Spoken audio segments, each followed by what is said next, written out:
Since the beginning of time, every major religion has references to out-of-body experiences. What we know is that the people of power, rulers, priests, and warriors were trained in these things. They find themselves rising up from their body to the ceiling and then looking back at their body lying there. You're perceiving the world from a different vantage point. It's an experience of an alternate reality, an alternate kind of dimension. With out-of-body experiences, I'm seeing this world, the world I see with my eyes and my ears. How's that possible without my eyes and my ears? Not only how is it possible, but why?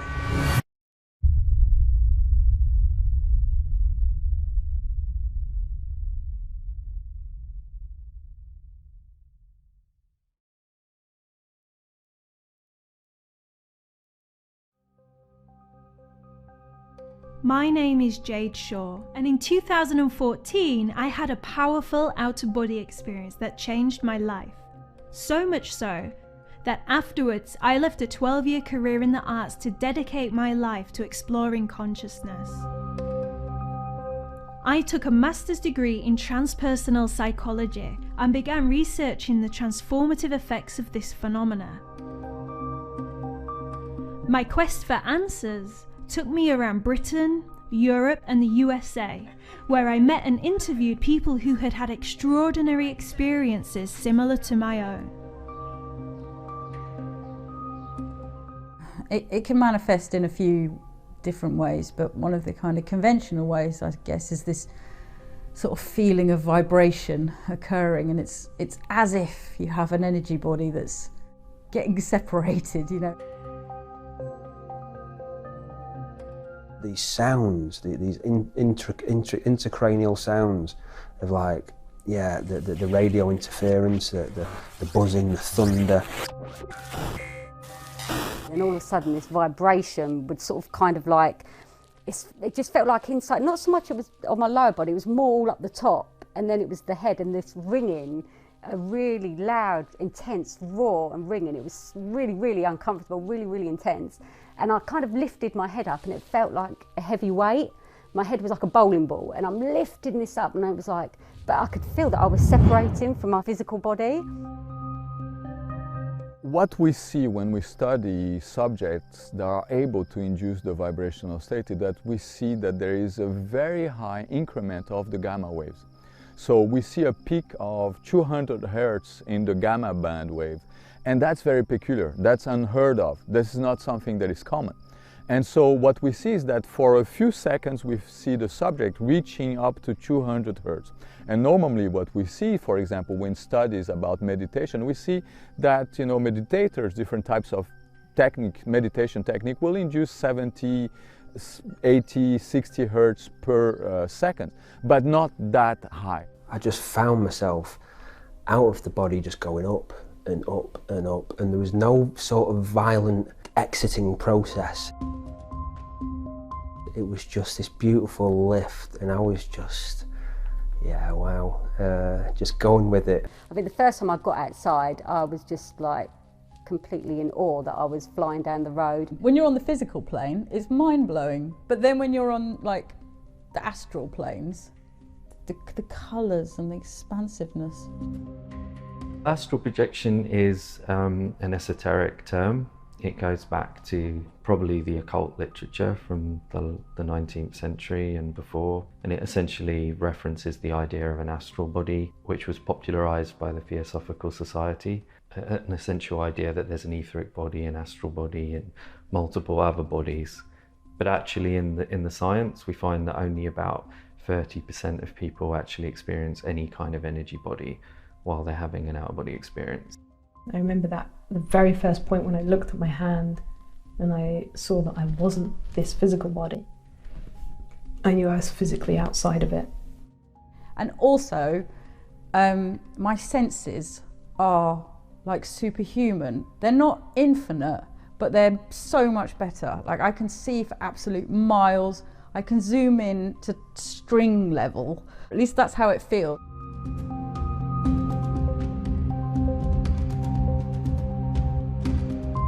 I could see everything in my room exactly the way it was. I could see myself breathing, sleeping in the exact same position that I was. And when I came back to my body, it's like I woke up in that same position. I don't know what that was, but it was more vivid than just a dream. It felt like I actually left myself and I was on top of myself, floating, watching myself sleep. When I spoke to my teacher Lama Yeshe Rinpoche about the differences between lucid dreaming and out-of-body experience, he said, lucid dream, in head. Now you go out of head. This is the point.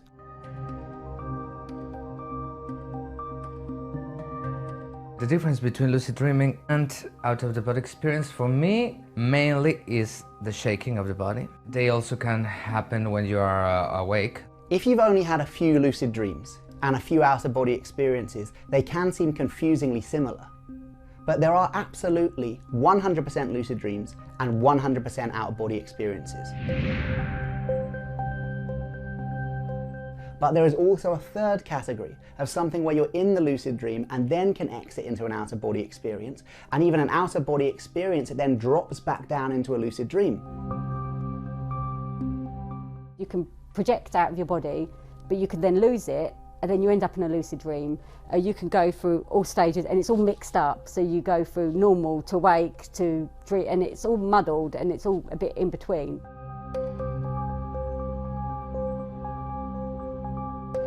My kind of reality test for that is if I try to change my body, to see if I say, okay, if I'm dressed now in blue and say, okay, purple, if it changes, I'm dreaming. If it doesn't change, it's an out-of-the-body experience.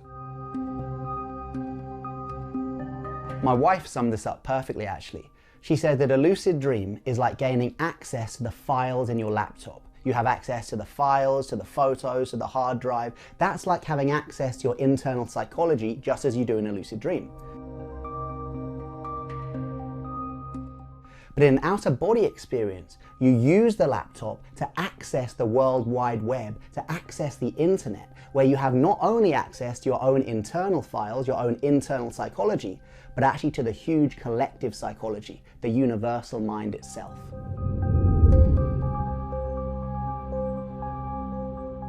And I suspect what's taking place, the pineal gland in the brain, this tiny little object in the centre of the brain, is generating in some way substances that actually alter our states of consciousness, seem to open our doors of perception to perceiving a much broader reality.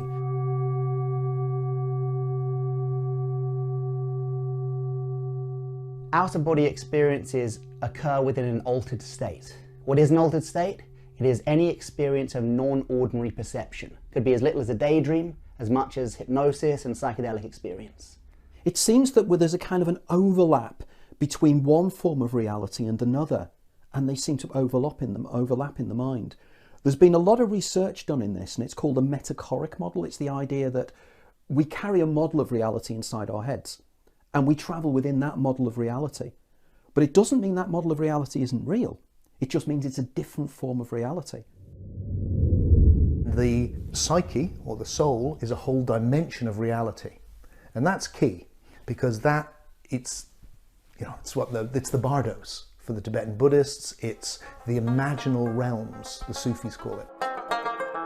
Because it is the imagination, but not the imagination as something unreal, but the imagination as a transcendent reality, as something which is more real in a way. What most stood out was how vivid the experience was. It was very vivid for me. And in terms of like the sequentials of how it actually happened, like me coming out of my body, snapping back in, I'm not too sure how that happened, but the key moments was the fact that I was able to observe everything as it was.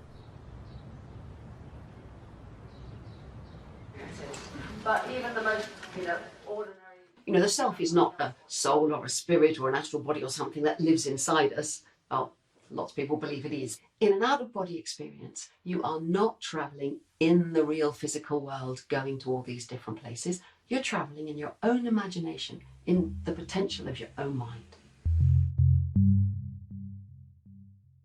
If it's all in our imagination, how does this explain verified experiences in which the person brings back information they couldn't have known before?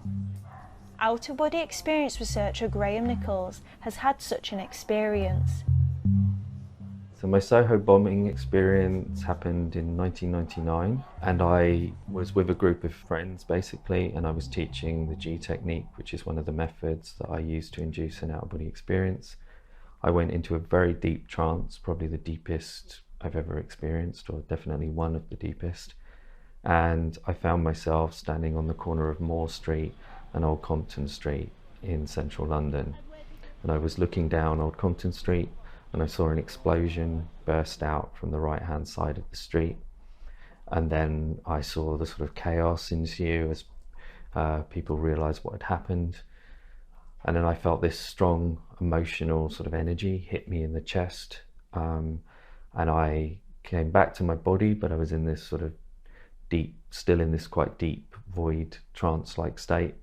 And I stayed in that state until one of the other people that was there with me sort of coaxed me out of this deep trance.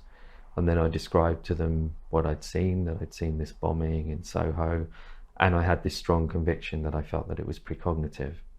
And essentially 5 days later, there was a bombing in that location as I'd seen it in the out-of-body experience.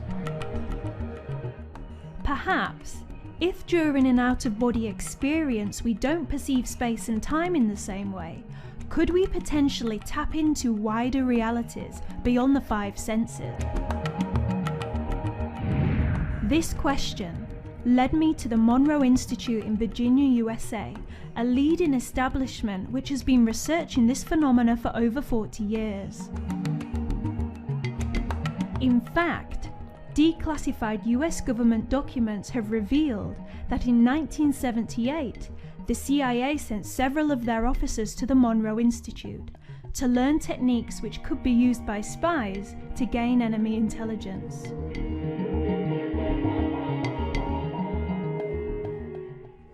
One of the teachers who was offered similar training is author William Buhlman. Before, I was clueless about the nature of reality, really.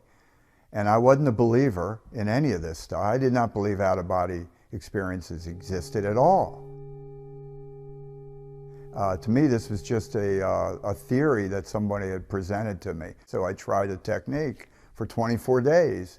And on the 24th day, I had my first out-of-body experience, which was a life changer, total life changer. One day, during a typical, let's just say the initiation of the experience, I found myself shooting up through layers of color. And it was shocking. It was a little scary, to put it quite clearly.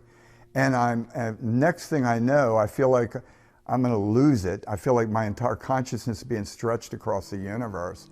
And the end result is I'm floating in a sea of white light. Suddenly you go from being focused on the physical as the only reality to, oh my God, there's a multi-dimensional continuum here we can explore and experience firsthand. And around these times, I'm trying to preach the gospel, you know? I'm trying to spread the good word. Listen, guys, listen. Yeah. There's more to life than you think.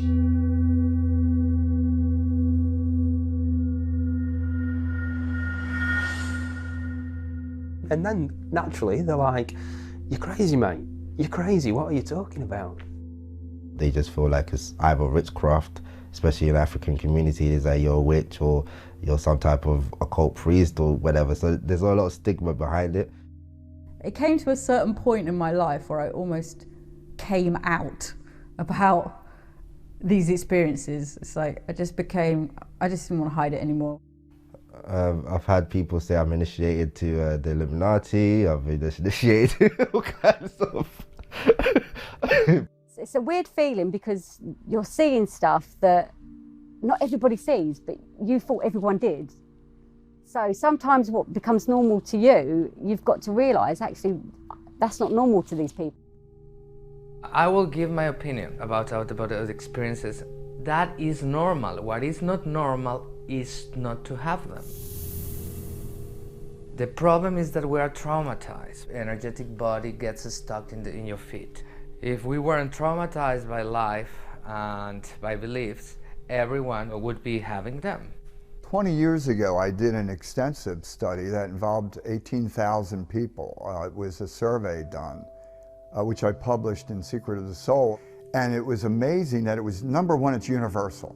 The experience itself is universal. It doesn't matter about the culture. And that's important. But beyond that, people were having the same kind of experiences.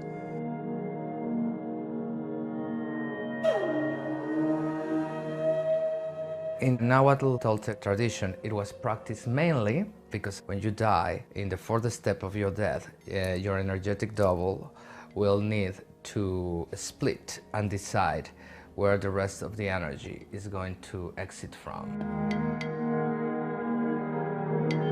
For an out-of-the-body experience, the three exits are the navel, that can take you to the underworld. In the underworlds are all the pieces of your mind that are lost in dreams, in traumatic experiences like that. Here is to navigate this world. This one takes you to the heavens.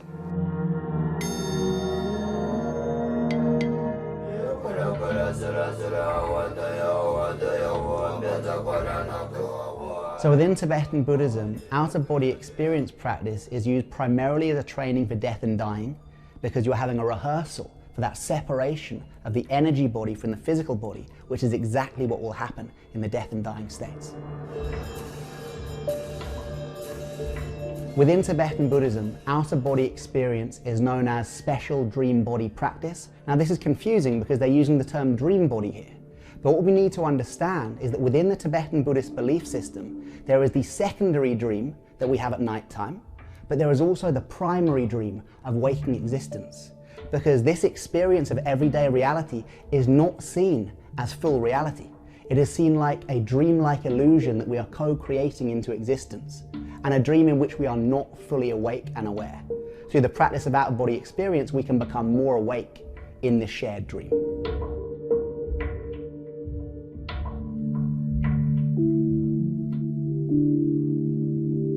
I can recall a few where people actually contacted and had direct contact with dead loved ones.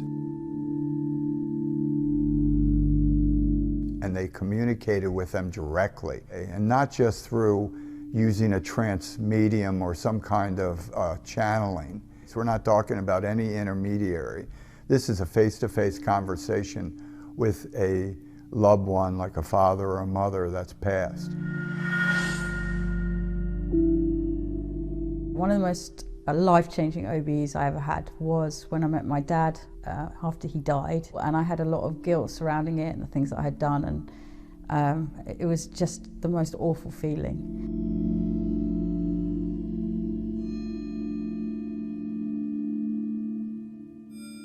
And about 90 days after he died, I had an out-of-body experience, and I went specifically to look for him.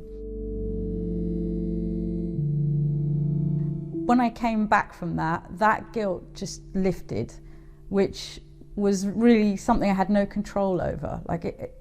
My logical brain was trying to work out whether that was even really him, how much can I trust this experience, it was doing all the logical brain things.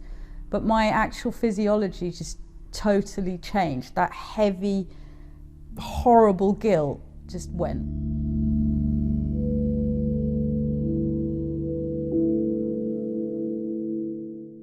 Some out-of-body experiences can occur spontaneously in extreme situations, such as pregnancy and labour, intense panic attacks, and near-death experiences. In 2016, the world's largest medical near-death study was led by Dr. Sam Parnia from New York University's Langone Institute for Medicine. He looked at 2,060 cardiac arrests and found that in many cases, consciousness can remain active after someone flatlines. This challenges perceived notions around the clinical timing of death and raises questions about the nature of consciousness itself. I caught up with New York Times best-selling author Eben Alexander, a neurosurgeon who had a near-death experience that dramatically changed his life.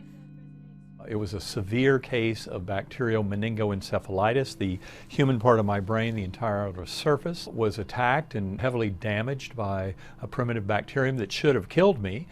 Certainly should have gotten rid of anything but the most primitive of conscious experiences, and yet as I went through that week-long coma due to meningitis and destruction of the neocortex, I actually experienced a far greater kind of awareness and kind of conscious experience. A near-death experience is when someone survives a close brush with death and they experience a set of components as well. It might start with the out-of-body experience, where they may leave their body and look down at the emergency situation from above. They may describe going through a dark tunnel towards a bright light, and they feel very drawn towards that light, almost like it's got a magnetic quality. Once they're in the light, they can find themselves in a beautiful surroundings with lush green grass, vividly coloured flowers, maybe there's a stream in the background, and this is where they often meet deceased relatives or friends. Sometimes they meet a religious figure, which is usually associated with their culture. They may also meet just a being of light or sense a presence around them. I experienced multiple different realms. It began in an earthworm's eye view, a very primitive, coarse, unresponsive realm, but all of that shifted very dramatically when I was ushered up through a portal, through a circle of light, a melody of sound, into a brilliant ultra-real valley, the Gateway Valley. A lot of earthly features, but it was like a world of ideals. Everything was perfect. And encountering like higher souls and guardian angels, all that was perfectly real in that realm.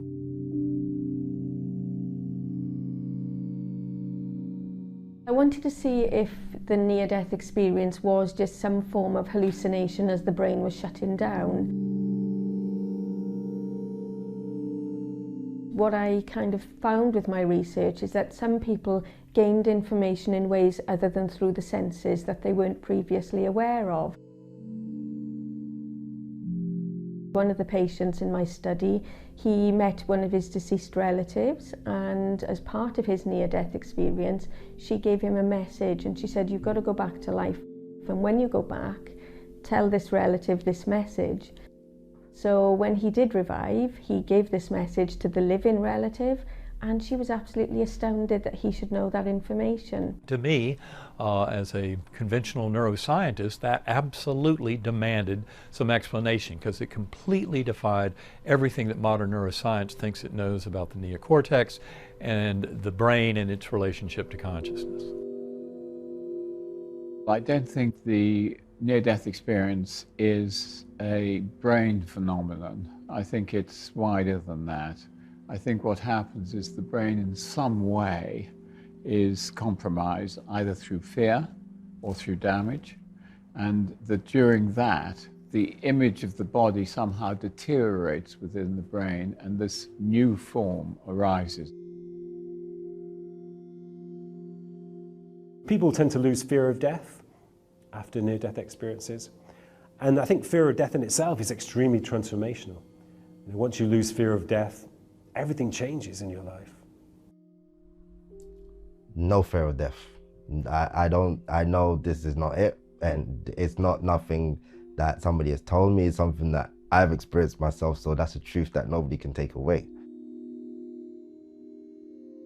Back then, I suppose I was kind of, you know, in the you're born, you die, and that's it kind of group.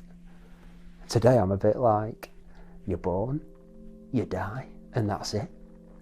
Do people still believe that mumbo jumbo? Yeah. It's definitely confirmed it for me. Yeah, you believe it, but you don't, like with me, I have to see something to believe it. I have to see it, and then I'm like, okay. And I've seen so much now, I have no doubt that when you die, it's just your physical body you're leaving behind, but it's your consciousness. When people say your soul, you can call it your soul, your astral body, your consciousness, it doesn't matter, it's all one thing. But it's that leaves, that goes on. The most meaningful thing to take away from out-of-body experiences is that you're more than your physical body. Obviously, if I'm about to get run over by a car, I'm jumping out the way. But like, I'm not afraid for it to happen. It brings acceptance of life, acceptance of the reality of life and of death. So that feeling of acceptance is incredibly transformational.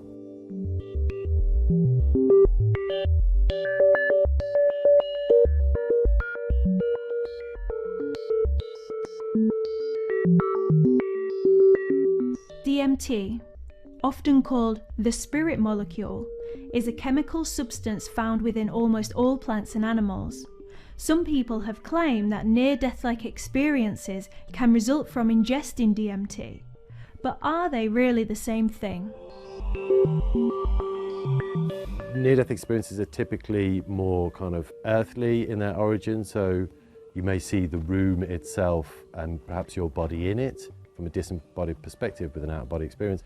With DMT, typically you're in another world altogether.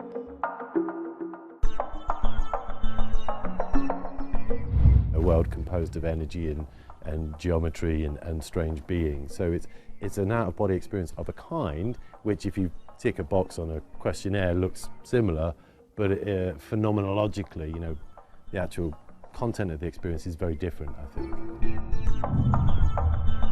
The similarities between DMT experiences and NDEs are quite limited. Yeah. And most of the powerful features, the most striking features of NDEs do not feature in DMT experiences, like the life review or the contact with deceased relatives or the sense of entering a tunnel and so on.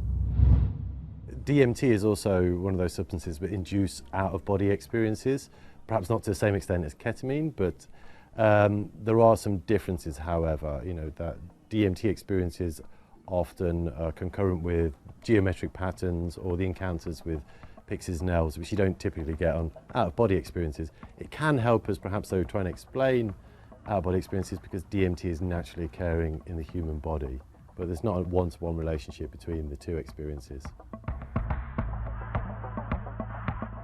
The doors of perception was William Blake, the idea that our perceptions only give us a very small part of reality. But sometimes with mind-altering substances, dimethyltryptamine, for instance, is an example, it broadens out and the doors of perception are opened and suddenly our perceptions are much wider.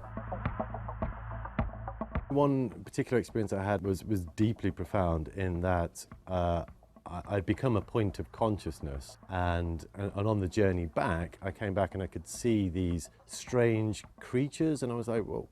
And then I realized I was looking at myself and my friend on the floor. For me, it was deeply profound, you know. I'd say that experience has influenced my thinking about the nature of reality, and in that I'm certainly very open to the idea that consciousness is a separate entity to the body. In 2002, when a neuroscientist called Olaf Blanke was operating on an epileptic patient with electrodes all over the brain, and he could stimulate different places.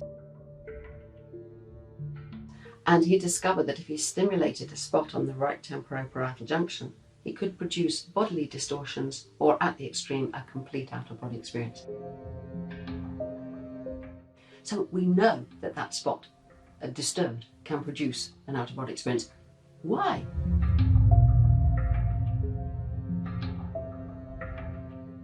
Those studies that have tried to induce out-of-body experience through electric stimulation or neuromodulation, they are very interesting. But the question is, does that mimic really the real experience or not? Because when you are stimulating areas of the brain associated with smell, the person is, for example, perceiving the smell of a strawberry. The aroma of the strawberry is not there present, but the person can record and can even smell or have the impression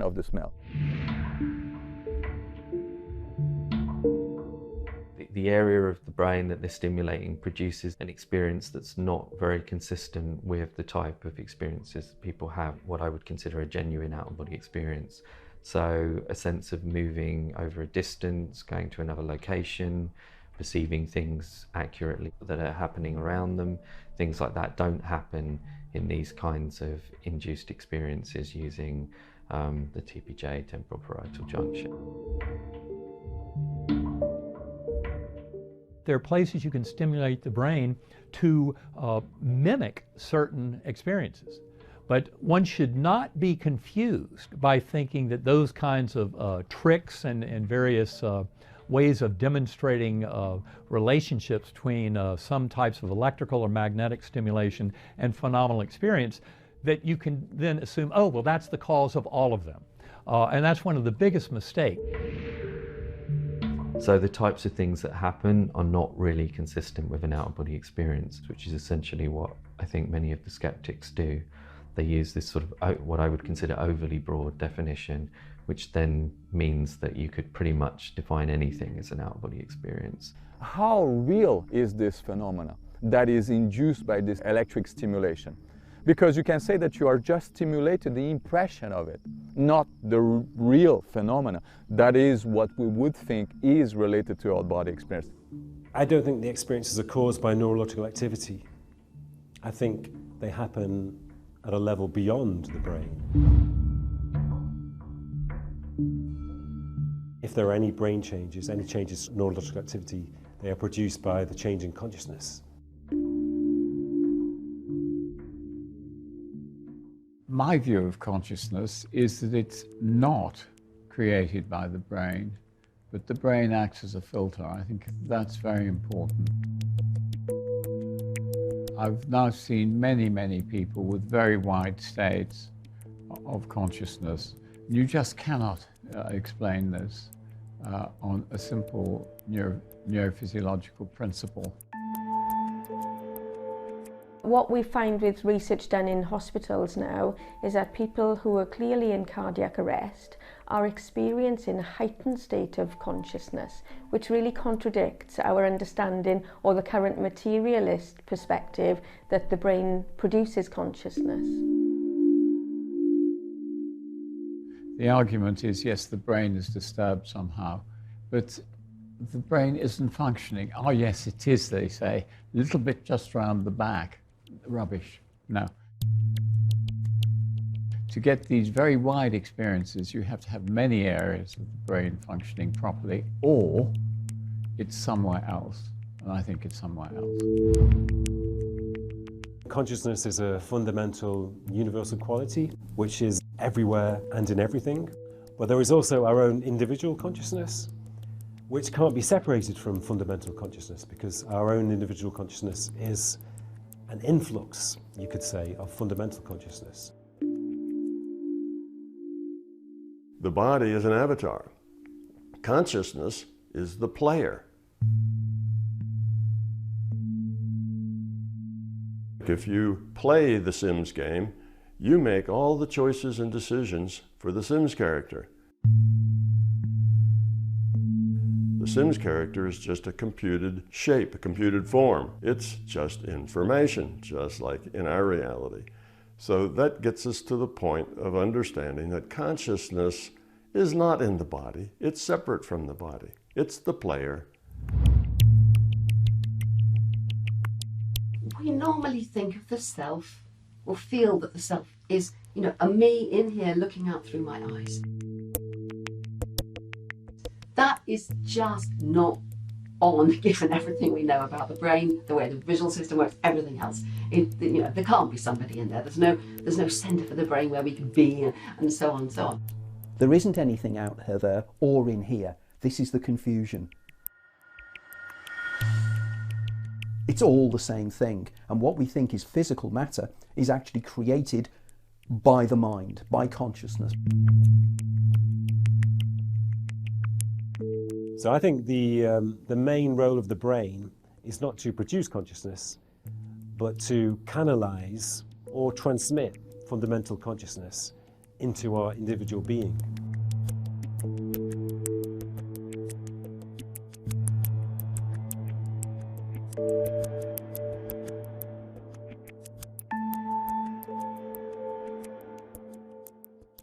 People experience them all the time, right across the world. But scientists just don't want to know, doesn't fit in. There's three reasons why they don't get taken seriously enough. One is they're still relatively rare experiences. I don't sometimes see. I see whenever I open my eyes, thank goodness. But I only sometimes have those experiences. They're on the cutting edge of where we're going. It's kind of a new possibility that hasn't really, some people better than others, all that stuff. That's the first reason. The second reason is science only looks at the sensual world. So it says that doesn't exist, or that's just an illusion or a byproduct. So it dismisses it theoretically, and therefore it doesn't want to look at it, which is a shame, because the odd things are where the new understanding will come from. And the third thing is, in the causal world, the material world, you can reproduce things generally. The more complicated it is, the harder it is to reproduce it. So experiences like telepathy happen in a story. They happen because something occurred for my loved one. Well, you can't make that happen in a lab.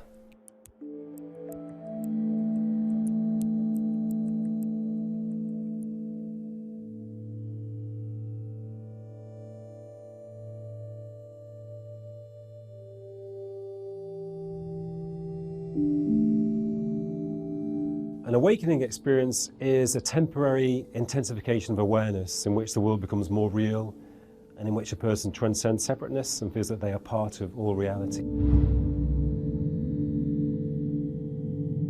And anybody can have an awakening experience. They occur in all kinds of different situations. They occur spontaneously in the midst of everyday life. Or some people may cultivate them consciously through spiritual practices.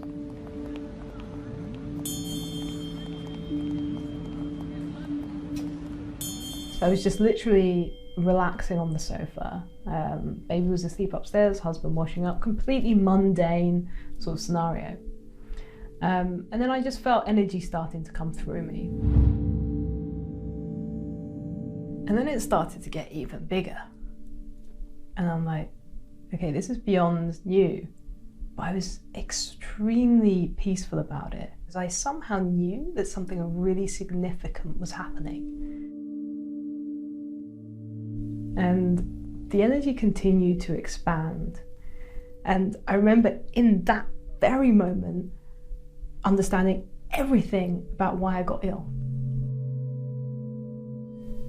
All my experience identifying and attaching to the body and my mind and my ego and my spirit was all in a place that I didn't recognize my true self.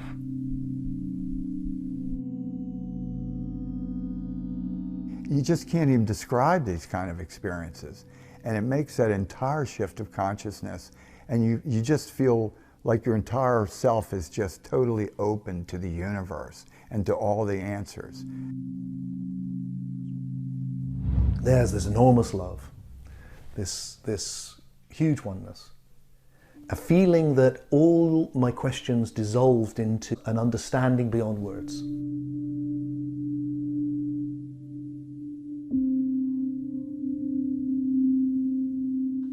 Often there is something more in out-of-body experiences, there was for me, than just the extraordinary sensation of seeming to be somewhere else than your body is. Something ineffable, something that I would call a mystical experience. Although the experience of awakening is temporary, it has very powerful, long-lasting after effects. So a person may feel that they've been given a heightened awareness, a glimpse of a wider and deeper reality. And as a result, they feel more optimistic, more trusting of the world. They have a sense that their normal awareness is in some sense limited, that there is a wider awareness beyond what they normally perceive. I think awakening is the leading edge of the evolutionary process, or it's beginning to be now. It's taking off much more because we have individuated so much. We're coming into more of an awareness of ourselves. So physiologically, I feel like we've kind of maxed out our technology, in terms of what this car can do, the body. But in terms of our consciousness, I feel like we can just go into spaces that we just haven't explored yet. It looks to me as if we are in the process of developing, I think. And I think the human species has the ability to enter very, very wide states of consciousness. Do you think it's linked to evolution in some way then? I would have thought so, because evolution looks as if it's progressive. The whole universe has been individuating. I mean, it just blows my mind. 13.8 billion years ago, the universe was hydrogen and helium. Now look, I mean, it's gone from basic gases to this. I mean, wow, that's how individuated. And then that's happened on every level. Physical individuation, biological individuation into species, and then soul individuation into individual souls. And that's a very high level of individuation, which is why when you meet people, they're really themselves. We're all different.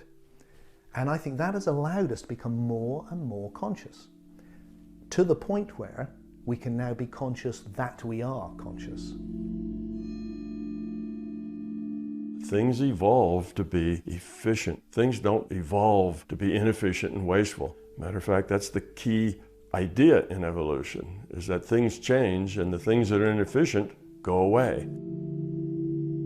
As we enter an age where artificial intelligence is swiftly moving beyond the confines of the simple computer and machine, perhaps we're also entering an age where consciousness will move beyond the confines of the human body.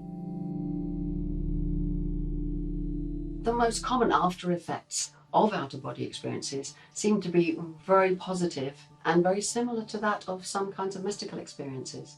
They become less afraid of death, less concerned about material goods and having stuff, and more interested in other people and relationships.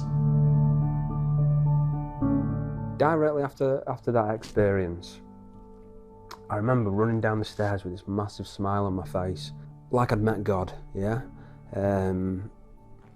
Just fearless, you know? Just kind of like, I had this like epiphany of like, I can do anything I want with my life. Before, I would say that I was pretty much scared. So I feel brave, a lot braver now. And also I think before my experiences, I would get stressed quite quickly, or I could snap quite quickly, whereas now I definitely feel I'm a lot more chilled. The most common one that people describe to me would probably be some loss of fear in different forms. Sometimes it's in fear of the unknown, fear of like what an out-of-body experience could be. It might be in a very basic level like that, but at another time it might literally be that they're not so fearful of literally going out of the house, or they're not so focused on the fear that the television and the news and all of that creates. They kind of seem to reach this point where that becomes less important to them. I just became much bolder and more daring, and I guess I just learnt this, you know, big obvious truth, which is that there's nothing to fear but fear itself. And that was like life-changing, basically. I was always terrified of education, but I feel that, you know, again, being on the spiritual path, which the OBEs has ultimately led me to, has helped me walk in faith, where before that I was walking in fear. It seems to also be used as a way to kind of lessen ego clinging. Because if you can have an experience of shifting out of this gross corporeal form, seeing that you're more than your physical body, you also in some ways see that you're more than your ego mind, or the egocentric mind that is so heavily attached to the physical form. They help you understand that life isn't just getting through this physical process. It's not just getting up, going to work, coming home, watching TV, you know, getting something to eat, you know, it's not that treadmill. I see myself building a foundation for people. I have something called CYF, Creating Young Futures. It's a branch of education where people could come and explore their own uniqueness. And yeah, it's just changed the way I want to impact the world.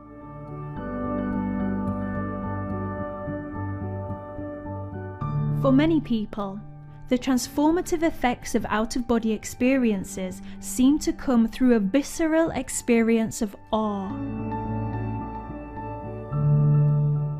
In 2003, psychologists Haidt and Keltner published a landmark scientific study on the social and emotional functions of awe. They said that it appeared to increase people's feelings of connectedness and willingness to help others, and that moments of awe could be one of the most swift, powerful, and permanent ways to personal change.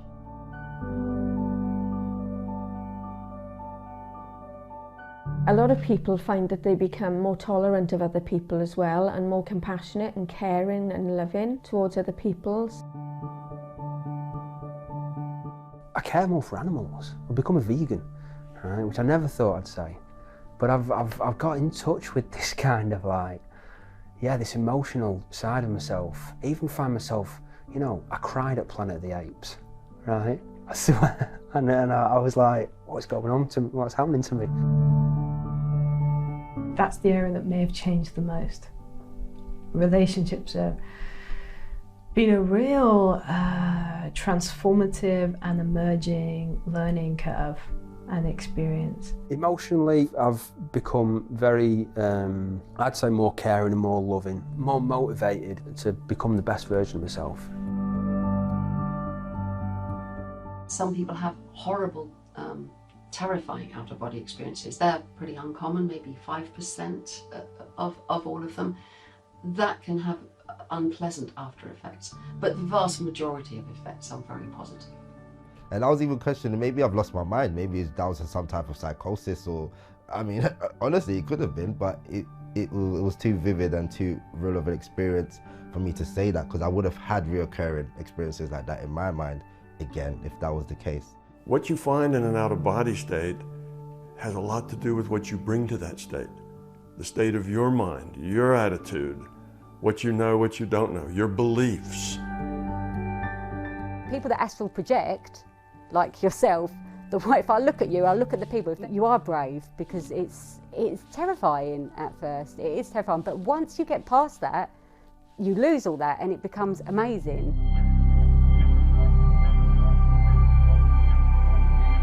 Some astronauts have described how when they look back at the Earth from outer space, there is a significant shift in perception. National boundaries dissolve, identity widens, and they feel a deep interconnectivity with all beings. This is called the overview effect.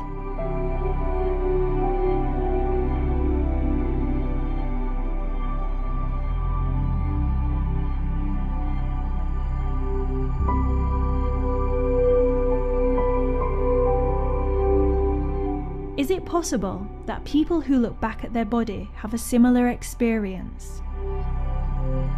It breaks you out of all the old molds and makes you aware that, oh my God, there's something very powerful and immortal, and I'm part of it, and I'm connected to it. It's just a mask, in a way, kind of coat that we're wearing to have certain experiences, but in reality, we're just infinitely bigger than that. So in terms of the link between self-realization and, for me, the out-of-body experience were synonymous. They were the same thing. What we're waking up from is the past. We're waking up from our own unconsciousness. So there's a general movement towards something more, which is natural in the very fabric of what existence is, because it's the constant realization of ever greater potential. Whether or not consciousness can expand beyond the body is still yet to be proved by mainstream science. But what is evident is that for many people, these are deeply meaningful experiences that can shape their lives in profound ways. reduced fear of death, awakening experiences, new perspectives on relationships, transforming fears, receiving life insights, and healing grief can all arise from out-of-body experiences. If fully integrated, they can be a powerful catalyst for psychological and spiritual growth, and in some cases, can lead to radical self-transformation. The thing that struck me most is how much doing this research has opened my eyes and opened my mind as well. I think I was very scientific because of my training as a nurse when I started it, but now what it's made me realise that there's things out there we have no understanding of. It bothers me greatly that there are people out there who are having disturbed sleep phenomena like sleep paralysis and night terrors and all these kind of things that don't know that they're sitting on a gold mine. It's a natural human capacity. There's nothing special about having out-of-body experiences. In fact, possibly what's special or remarkable is the fact that people don't have them more. If you are going to do it, it's with a purpose of rescuing the traumatized pieces of your mind or to create things in the heavens. That would make a huge difference. If all 7 billion people had an out-of-body experience, it would suddenly be a collective consciousness wake-up call. Everyone would go, oh my God, what are we fighting over, a hunk of dirt? Well, I think the important thing for all of your viewers to realize is that they are very crucial in this. No soul left behind. We are all very important in this journey of awakening of humanity. So if that happened collectively, if everybody underwent an awakening experience and felt this sense of connection and compassion, then the world would become, an infinitely better place. You will find yourself out there. You will find your limitations. You will find your beliefs. That is valuable to you to see deeper into who you are, deeper into why you're here, and deeper into the nature of reality.